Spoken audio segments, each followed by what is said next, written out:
What does the most recent data say about attitudes toward pornography, especially by Christians? How can the majority of Christians say that looking at porn can be sexually healthy? How can the church speak into this issue with relevance and with sensitivity? We'll answer these questions and more as Sean and I discuss a new Barna research study entitled Beyond the Porn Phenomenon.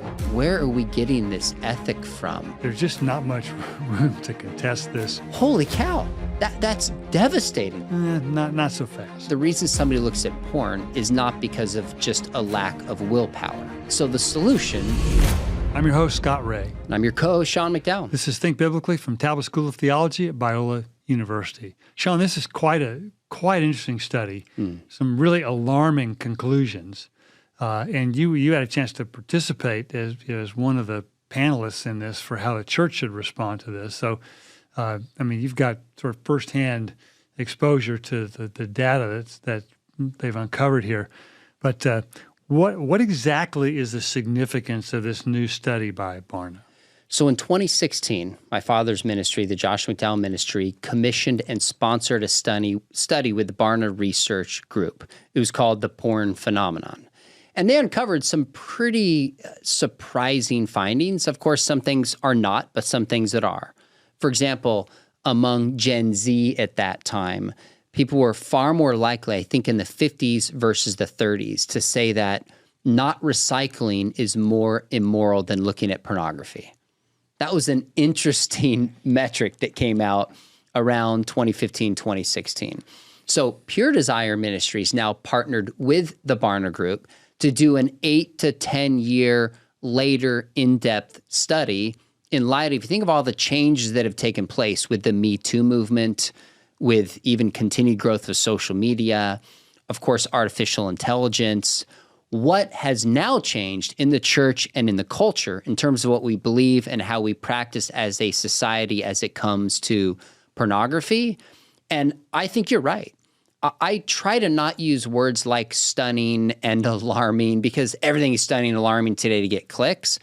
This is one, there are a few things that I have a hard time believing are true. I'm not saying I doubt the data. I'm just saying I can't believe this is so jarring. We need to wake up and respond to this. So if this really helped for our viewers and listeners here who may not have time to read this or wade through all the details, what's your at the high level here? What do you think is the main takeaway from this? By the way, I do hope people will get a copy and read it. It's very readable. It's not that long. I think every pastor needs to read it. I think every youth pastor needs to read it. Absolutely. I think there's that level of data. And some of the 30,000-foot takeaway is basically from 8 years ago, in every demographic, from whether it's racially or age, whatever it is, as a whole, things have not gotten better as it comes to pornography. In fact, they've gotten worse. That's a 30,000-foot reality. And so I think the bottom line is most churches are still not talking about this. Now, about 3/4 of people said they want their churches to talk about it, and about 10% said their church is addressing it in a significant way, like 10%. Not very much. And so I think this study shows that many people who at least identify as Christians have been shaped far more in their view of sexuality from the culture as a whole, and arguably pornography, than from the scriptures and a biblical view of sex. I know. How do you account for I take it when you say it's getting worse, it means the increase in number of viewers and maybe the increase in the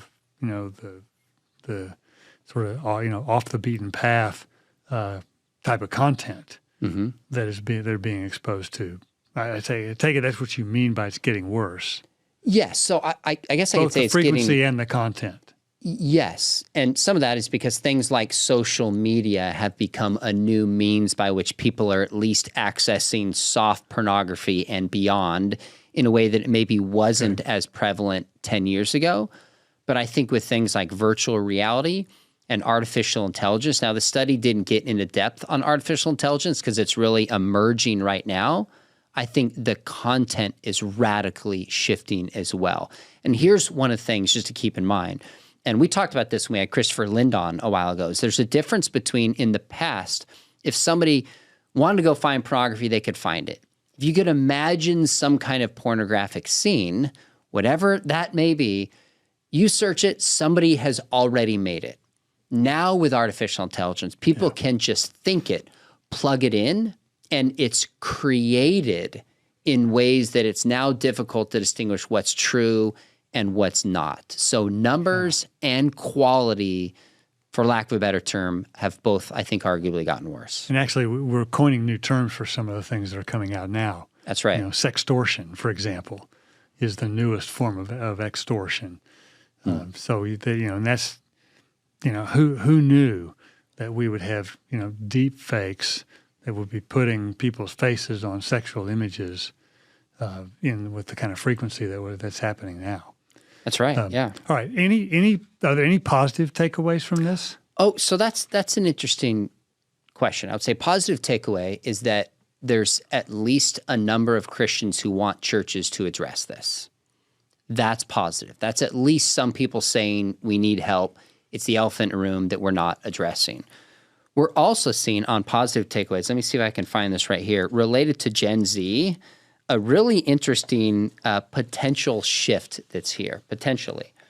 The study says Gen Z are slightly more inclined to perceive porn as bad for society, with half expressing the sentiment in contrast to 40%, 2 in 5 of millennials. That's a 10% jump. Mm-hmm.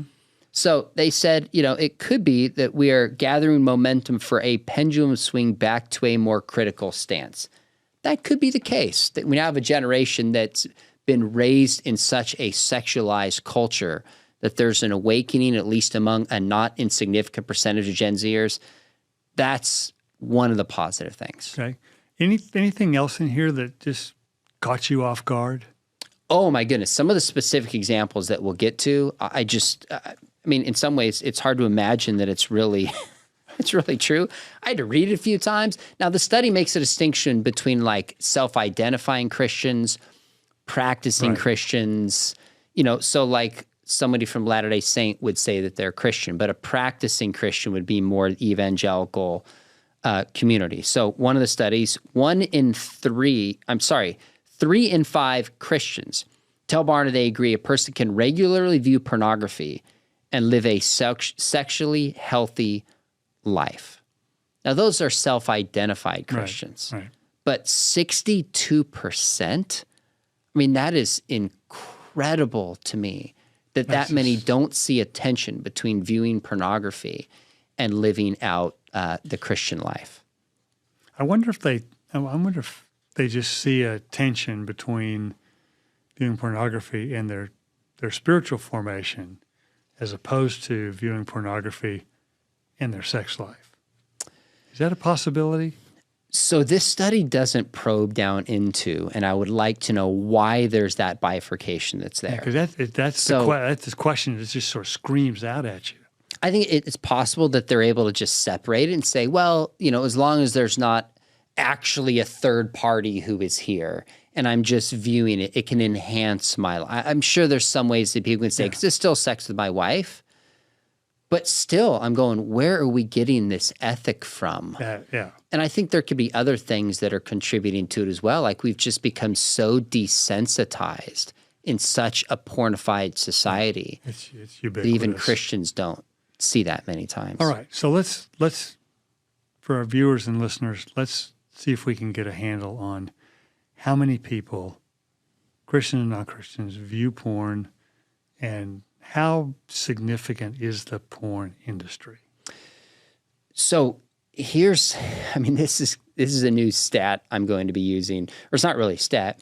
It just says in the U.S. alone, the top 3 porn sites, which they don't mention, thank you, receive more web traffic annually than Netflix, Amazon, Pinterest, LinkedIn, and TikTok combined.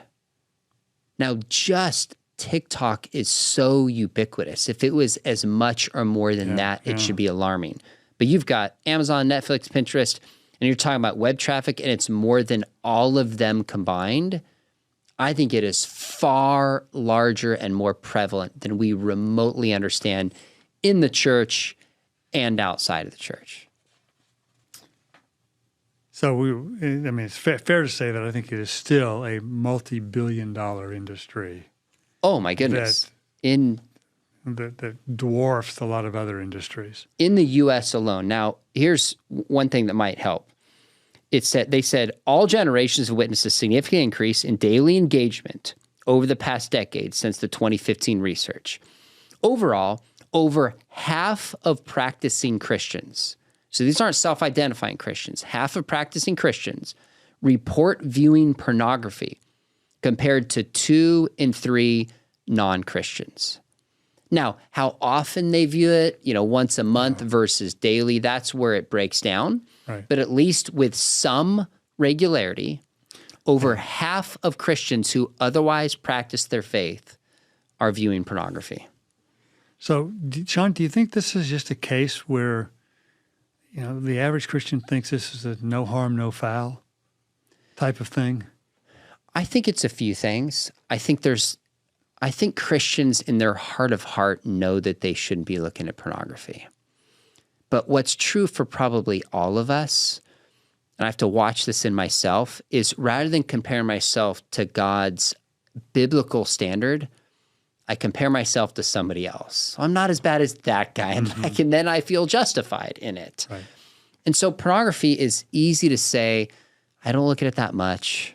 I don't look at as bad of pornography as others. Yeah. I'm not hurting anybody. My guess is that's the most common response. And so I think that's driving. It's a comparison. Like, this is a reality. It's so prevalent.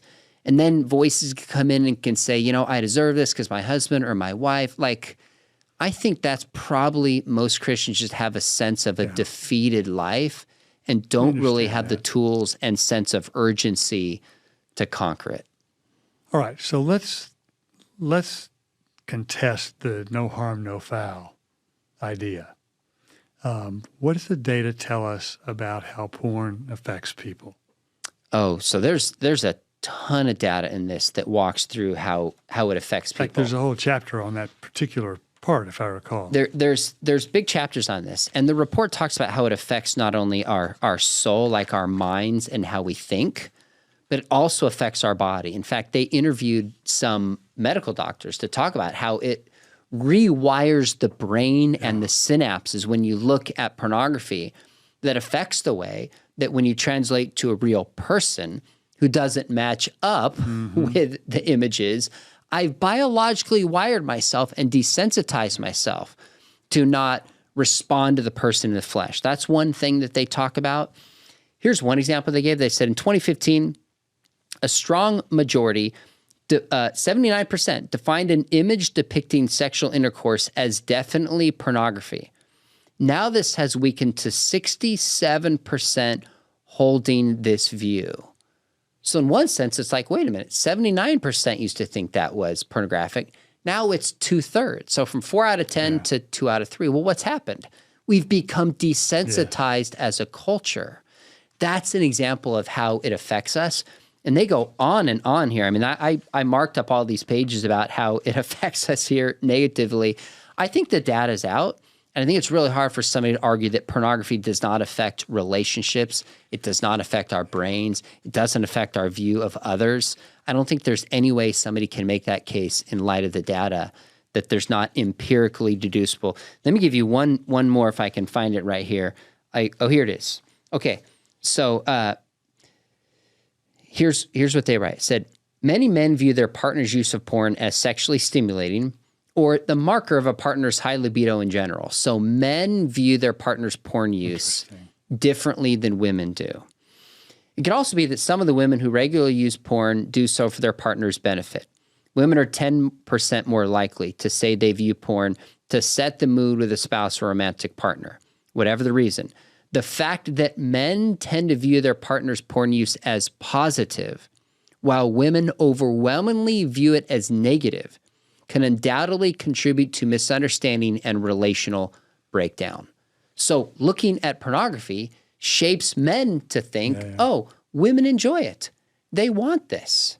It affects their thinking, affects their relationship, affects how they treat somebody without really realizing it because they've been pornified in a sense by what they see. I mean, this book goes on and on and on in empirical studies that affect the way we treat each other, we see the world, brain development, consistently for the negative. Is this, from what you've been able to ascertain, is this data on the way it affects, the way it rewires the brain, is that something new, or is that something we've known about for a while? I guess it depends on what you mean by for a while. I mean, I've been talking about this a couple decades, and probably people before me have been talking about it.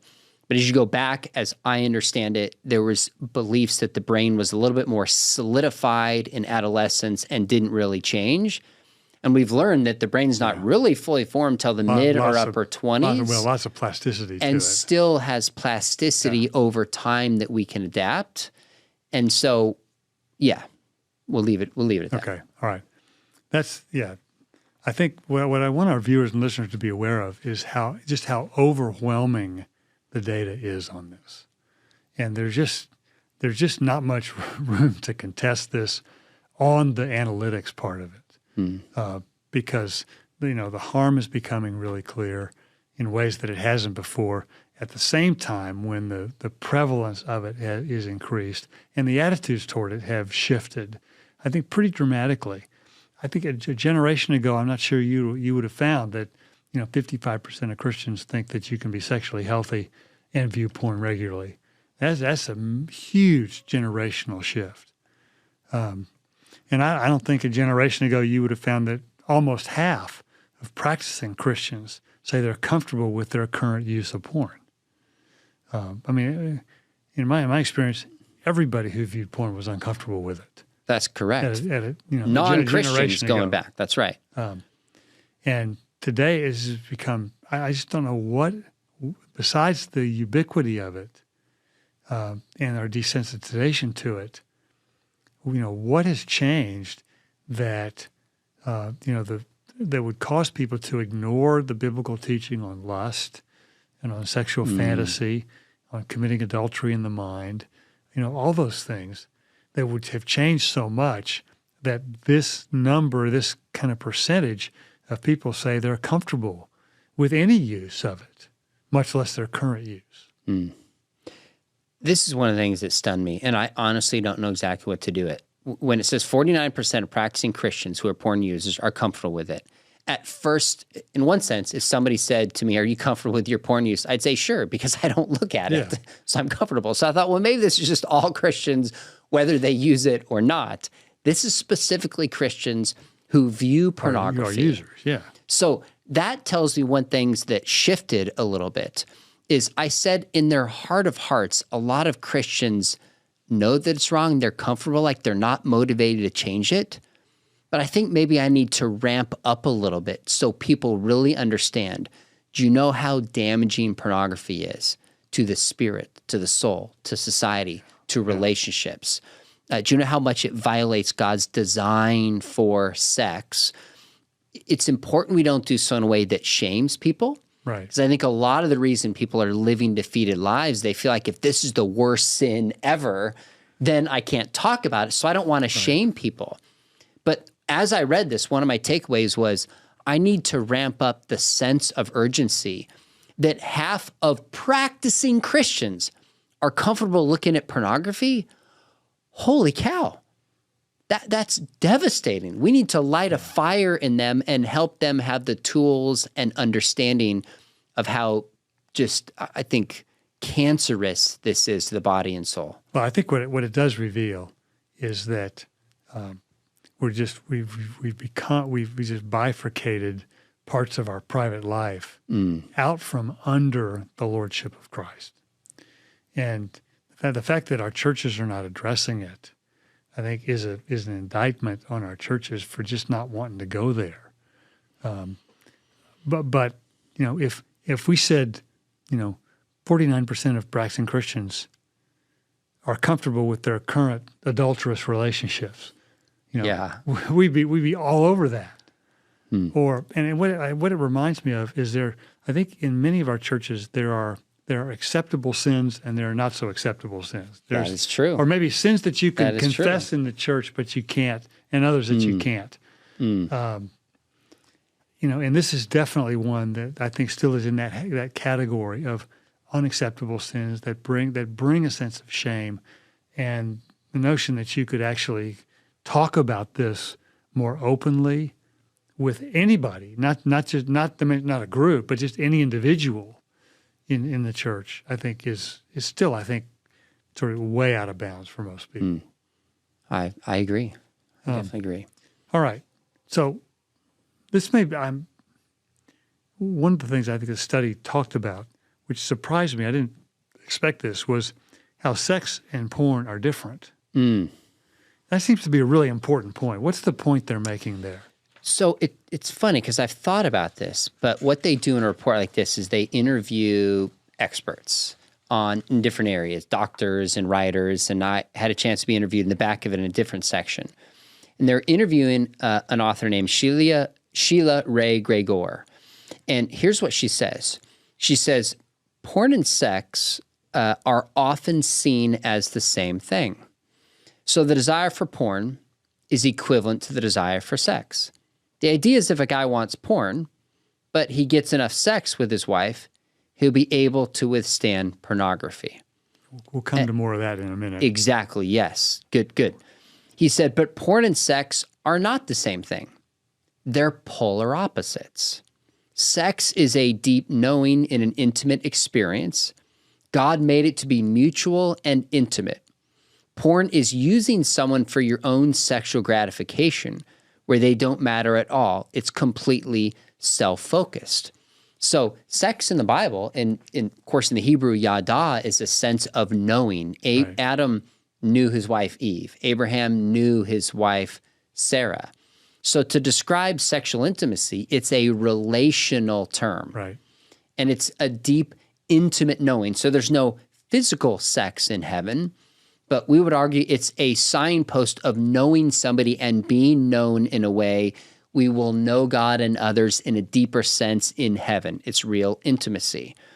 That's contrast with pornography, which is somebody's at a distance. You're objectifying them for your own pleasure. That's rather than loving somebody, that's using somebody. So I came up with a list. I need to better refine this, but pornography is self-focused. Sex is meant to be other-focused.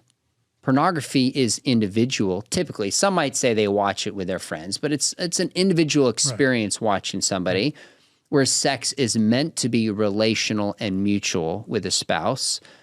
Pornography is passive. Of course, honestly, many people are masturbating to pornography, but it's passive with that individual, whereas sex is active.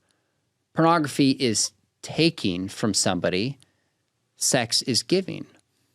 And so when I was reading this, I thought there is such a diametrically opposed difference between porn and sex.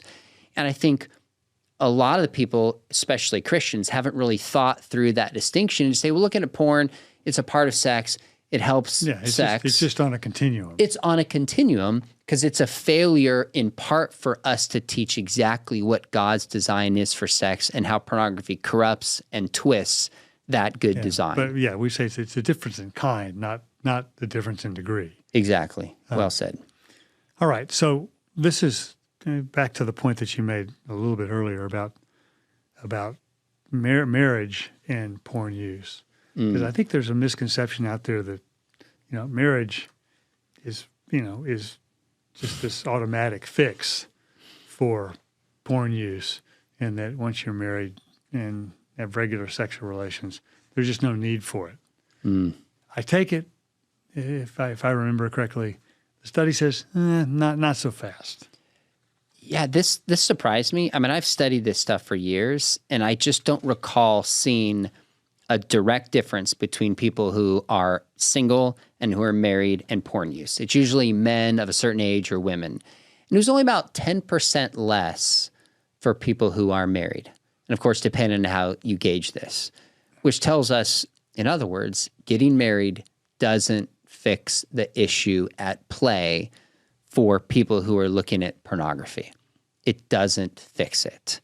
Now, you could say, okay, singles tend to be younger, so maybe younger people struggle more than older people. Like there's ways to try to decipher this, but there's marriage itself doesn't fix if there's a deeper issue at play.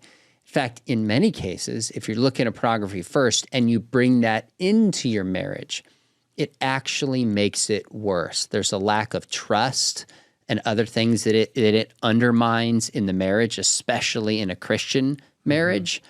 But that kind of surprised me. I expected at least would be like maybe half or something like that. Like this would help significantly. Barely made a statistical difference.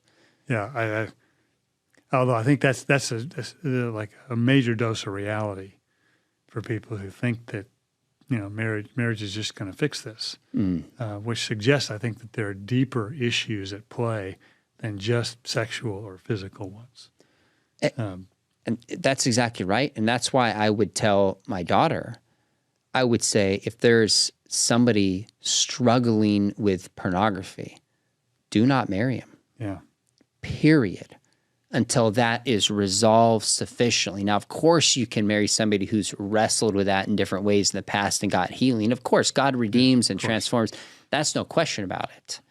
But if this person is currently viewing it with any regularity and doesn't have a level of victory in their life, do not marry this person because you are bringing that into the marriage and arguably going to make things worse. Right. Now, I think another misconception that the study points out, and I think this is pretty widespread too, that you can just quit, and by sheer force of will, you can, by summoning up the willpower, you can just stop cold turkey and be done with it.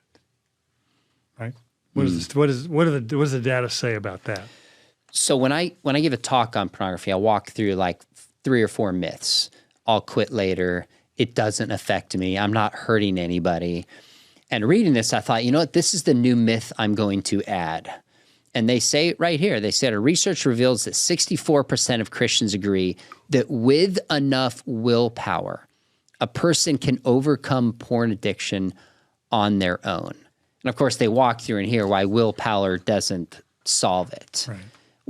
Why? The problem, the reason somebody looks at porn is not because of just a lack of willpower.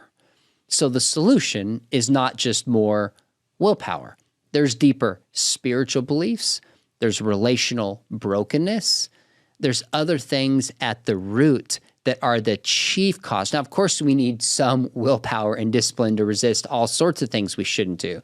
But the root of the problem is not a lack of willpower.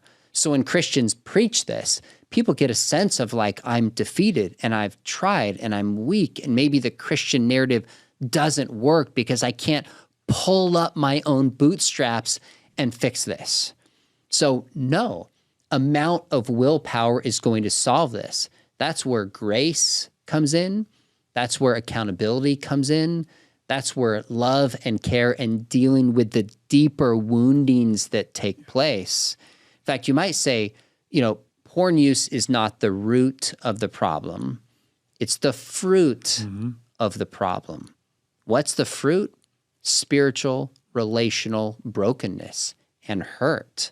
And so willpower can't just fix that. In fact, if you stop looking at it by willpower and leave some of those deeper brokenness in place, it's probably going to manifest itself in another unhealthy fashion. Yeah. Yeah. So this is something that, the admission that people need help with this is actually a pretty encouraging sign. And I think there's help available. There's help in our churches. But our churches have to be better prepared to deal with this. I suspect there's, more than a handful of pastors who would be a bit flummoxed by what to do with congregants who come to them to say, I'm struggling with this. How can you help me? So what advice does a study have for churches and church leaders to be able to speak into this in a way that's not shaming, but that's relevant, but that's also sensitive to where they are?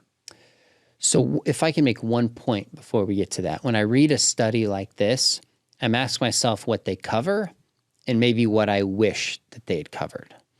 on our weekly cultural update, it was a week I think you were out, Rick Langer filled in. We talked about a New York Times study about a Midwestern college, and I don't remember the numbers. It was over half of students who expressed having a sexual encounter involved choking. Oh. And I read that and was my goodness. I think I missed that one. I remember we didn't talk about that, whether you listened to it or not. I think you were recovering with your health during that period. And I got an email from somebody that was like, I can't believe you're surprised by this. I'm 21 years old. This is ubiquitous. That's an example of how looking at pornography affects the expectations and practice. Yeah. There's no other way to explain how normative that is apart from viewing and sharing pornography. I was just surprised the study didn't address that and other ways sexual behaviors have changed. Other things I won't mention here just because the nature of the audience, affected by what people see in pornography. And what can people do? The first thing is just to get educated on this issue.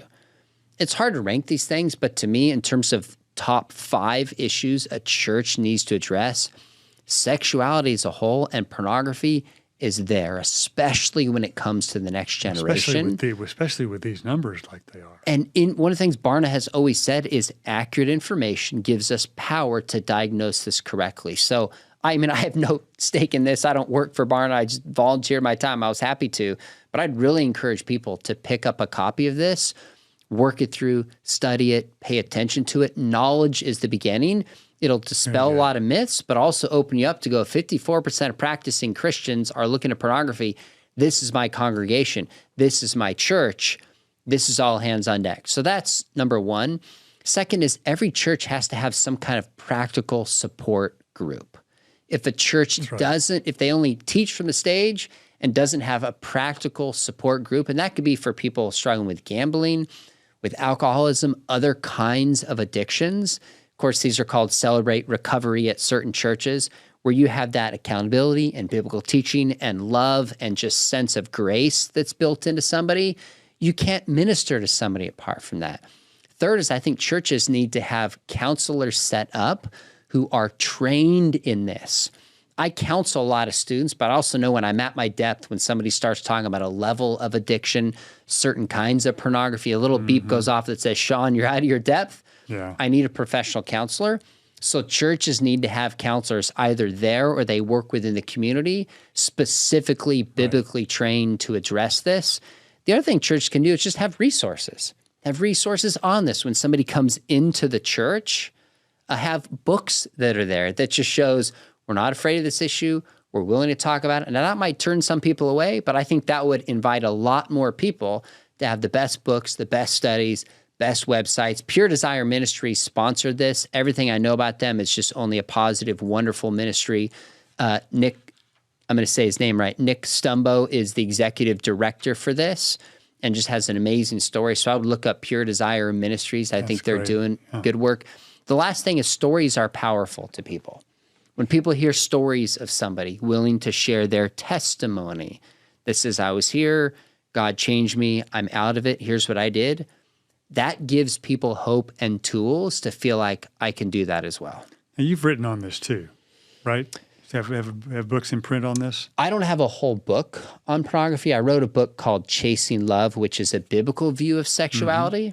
And then at the end, there's a chapter on pornography. So a lot of countering the lies of pornography is developing a biblical view of sex, love, marriage, relationships. That's a helpful complement, I think, with something that's so data-driven here.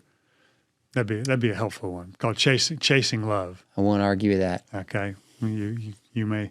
I will do your shameless self-promotion for you. Fair enough. So, anything else you want to add to this before we close this conversation? I think we covered it. I guess the last thing I would say is I think the other positive thing is I think the church has an opportunity here. I hope I'm wrong, but I think with artificial intelligence and other technology, we're just going to see more brokenness in relationships and self-image and all the effects of pornography. We have a chance to lean in because there's a lot of people who are willing to talk about this, who need help, and just model the goodness of God's design for sex and marriage and distinguish ourselves from the wider culture. Hear, hear. I think that's a good drop the mic moment. and we'll end it there. We hope you enjoyed our conversation. Be sure to subscribe if you're listening to this on Think Biblically. Be sure to subscribe to that podcast. If you're viewing this on Sean's YouTube channel, be sure to subscribe to that too as well. Hope you enjoyed the conversation on a really important topic. We encourage you to get the Barna research called Beyond the Porn Phenomenon and look into that data for yourself. See you next time.